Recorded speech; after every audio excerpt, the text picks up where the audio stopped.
Welcome guys back to another video, and today we have hit 2k subscribers. Well, we're on like 2.4 I believe.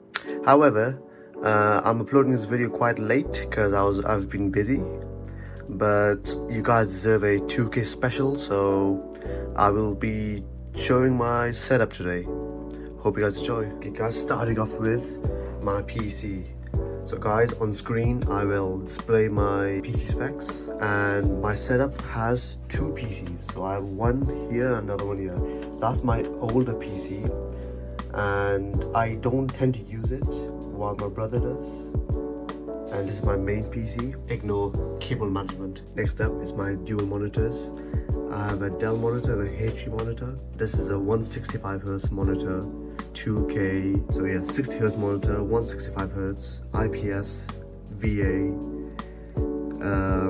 Response time, I think it's both the same, 1 millisecond, so it's quite good. And obviously this is my main gaming monitor, while I like to do editing on both monitors. The monitor does have built-in speakers. However, I like to use external speakers because they're louder. Regarding what's on my desk, I have 3 keyboards. I got a Motospeed CK61.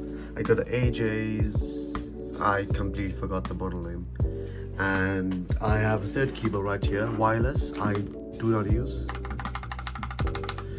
Red switches, blue switches. Quick test.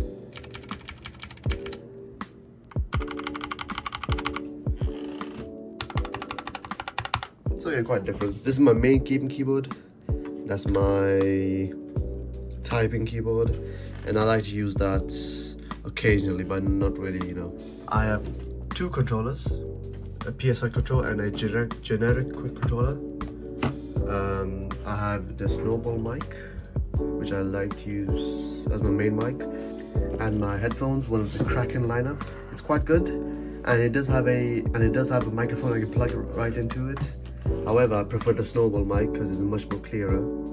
And I got a, I think 19 buttons mouse, the Red Dragon M902 or 802, I completely forgot. Love this mouse, highly recommended, especially with someone with big hands. Perfect. I also got a switch over here, and what a switch allows me to do, because I have, if you can see over there, that's my Ethernet, which plugs into my router downstairs and travels through the walls, comes into a switch, and the switch now then allows a connection to go into both PCs simultaneously. So it's more of a convenience thing. And I got a few figures. I got this figure here, and I got this figure here. I got a few LEDs. LED, as you can see, is going across the back of the desk, and it goes underneath the desk here. For those who are curious of the specs on this PC, I will display them on screen. Forgot to mention, I do have another mouse, wireless mouse for the other PC, also Red Dragon. It's quite good and quite cheap, it's very affordable. Just got a random Temu mouse pad, nothing special over here. Of course, that's my LCD screen from my AIO. Hope you guys check out their video as well of me installing this AIO. And that's about it. Guys, this is a very short video. I am very sorry this is very delayed because I'm almost at 2.5k subscribers. However, you guys deserved a 2k subscriber video, so here it is. This is a sudden video. I haven't planned it or anything. I'm just showing you guys my setup. So yeah, hope you guys enjoyed the video. Peace out.